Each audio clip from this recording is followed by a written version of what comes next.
Oui, Violette. Luffy et Zoro, ils sont de quelle maison à Poudlard? Zoro, le vengeur masqué. Mais non, papa, One Piece. One Piece. Donc tu voudrais que je répartisse des personnages de One Piece, alors que c'est un manga japonais très éloigné d'Harry Potter, dans un monde imaginaire, et en plus un manga qui n'est pas fini. Allez, papa, s'il te plaît. Note à moi-même, arrêtez de laisser mes enfants regarder des dessins animés pendant les vacances.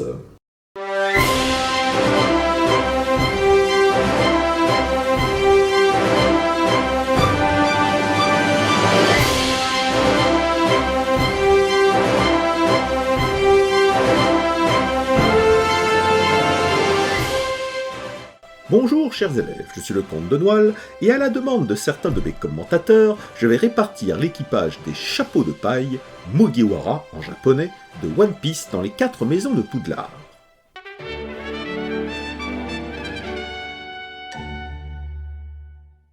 One Piece est un manga d'Eiichiro Oda, qu'il a commencé à publier en 1997. Le manga est en cours depuis 25 ans. Il cumule plus de 100 volumes et un animé de plus de 1000 épisodes. C'est un vrai monument. C'est un shonen neketsu, même si cette étiquette est un peu réductrice. On suit l'histoire de Monkey D. Luffy, un jeune homme ayant pour objectif de devenir le roi des pirates, et au fil des épisodes, il se constitue un équipage pour gravir les échelons de la piraterie. Mais qui sont les membres de l'équipage des Mugiwara, les chapeaux de paille? La question n'est pas si évidente. Il y a les permanents, mais aussi les temporaires. Dois-je inclure Vivi par exemple? Et Carotte? Et Yamato? Allez, pour essayer d'être complet, je les inclus aussi.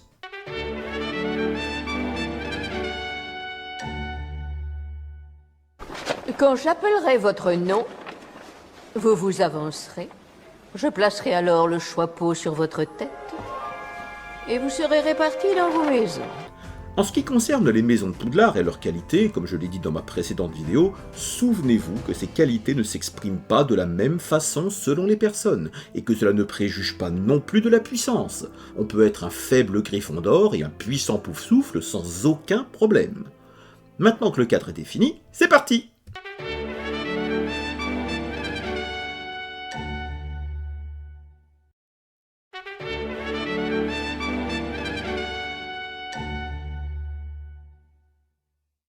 Monkey D. Luffy. J'entends tous ceux qui le mettent à Gryffondor immédiatement sans réfléchir. Sa couleur est le rouge, il est fonceur, bravache, il n'a peur de rien, mais laissez-moi vous faire douter en vous rappelant que ce qui le caractérise aussi, c'est une grande ambition, celui de devenir le roi des pirates.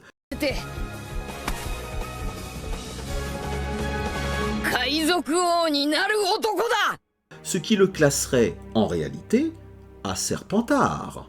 Surprise, hein? Mais en réalité, c'est quoi pour lui être le roi des pirates? Posséder le pouvoir, de grandes richesses, dominer les mers? Non. Pour Luffy, être le roi des pirates, c'est surtout ne dépendre de personne, être le plus libre du monde. C'est donc pas de l'ambition, c'est un désir de liberté totale. Donc, je lui accorde bien la maison Gryffondor, mais avec un peu de Serpentard.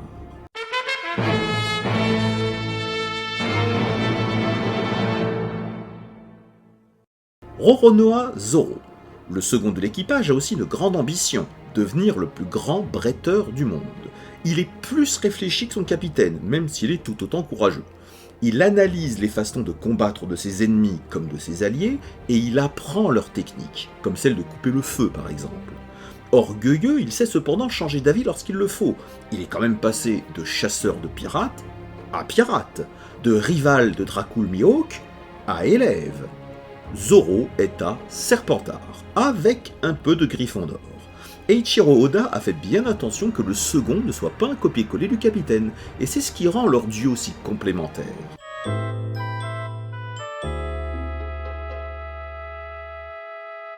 Nami, notre navigatrice préférée, veut cartographier le monde. Très rusée, elle n'hésite pas à trahir l'équipage du Mugiwara au départ. Celle que l'on surnomme la chatte voleuse est très intéressée par l'argent. Consciente de sa faiblesse, elle essaie d'éviter les combats de front. Elle aussi est à Serpentard.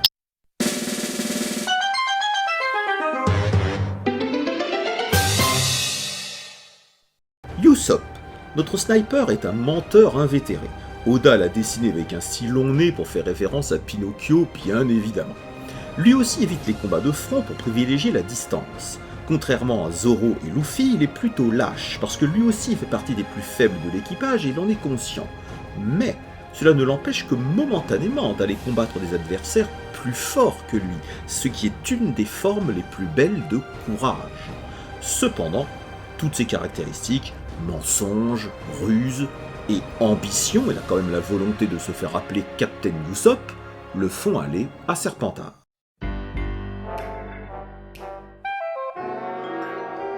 Vinsmoke Sanji, c'est le cuisinier de l'équipage. Il s'oppose souvent à Zoro et on le considère souvent comme le troisième plus fort du groupe avec Jinbei, voire le deuxième à égalité avec Zoro. Je vais pas entrer dans ce débat.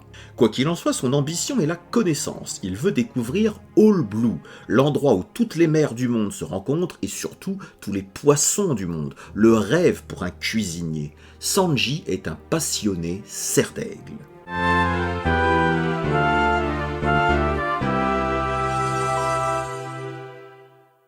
Nefertari Vivi. La princesse d'Alabasta est une membre temporaire des Mugiwara. Elle a hésité entre s'occuper de son royaume ou rejoindre définitivement l'équipage.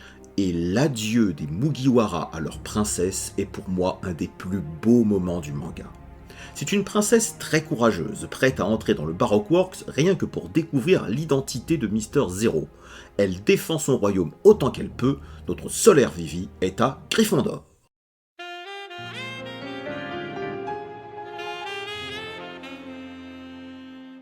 Nico Robin. Robin est rusée, calculatrice, mais ce qui la caractérise surtout, c'est la recherche de connaissances. C'est une archéologue, à la recherche des poneglyphes et de l'histoire du siècle perdu. Elle veut perpétuer le savoir de son île, détruite par le Buster Call de la marine. Un peu Serpentard, mais je pense que Robin est surtout cerf d'aigle.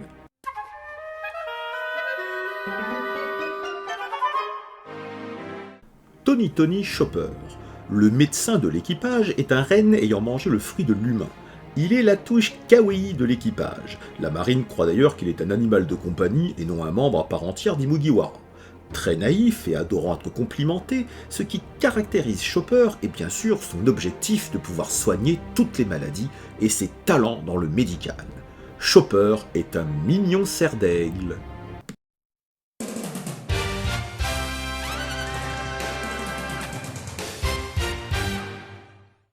Franky. Le charpentier de l'équipage a appris du meilleur. Son ambition est de construire le navire du futur roi des pirates, le Thousand Sunny. Il est en perpétuelle évolution, n'hésitant pas à tester ses expériences cybernétiques sur son propre corps pour l'améliorer, apprenant aussi des expériences de Vegapunk. Franky est un super cerf d'aigle.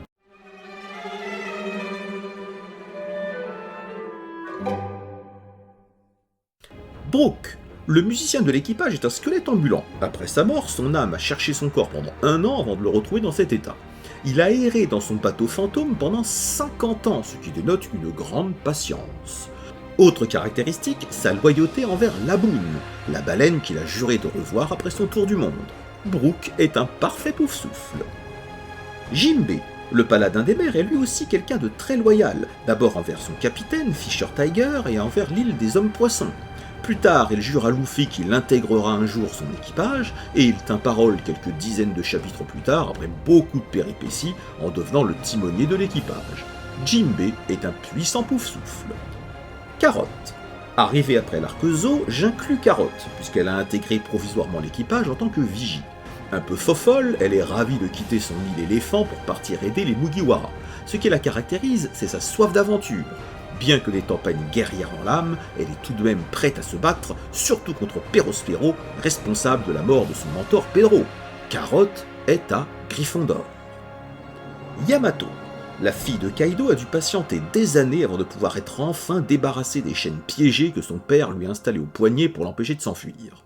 Son personnage évoluera après l'arc de Wano Kuni. Je manque peut-être de recul, mais je ne la classe ni à cerf d'aigle, ni à Serpentard. Elle ne veut pas combattre son père par ambition, elle n'a pas soif de connaissances.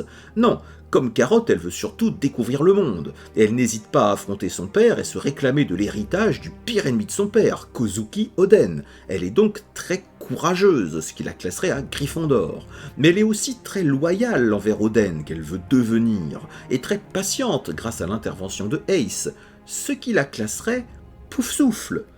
Pour moi, sa caractéristique principale est sa détermination à devenir Oden, donc sa loyauté, ce qui la mettrait à Poufsouffle.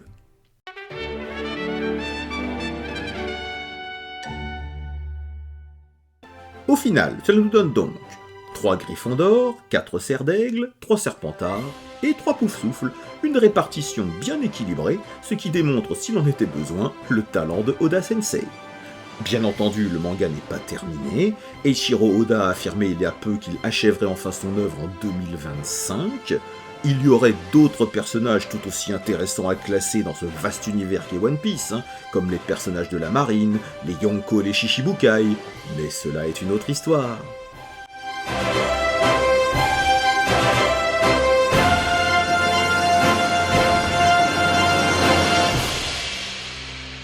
Alors, mini-comtesse, l'exercice n'a pas été facile, mais j'ai réussi, non? Dis papa, puisqu'on parle des pirates, Oui. tu peux m'emmener à la mer? Il est temps que je sorte mon chapeau de paille.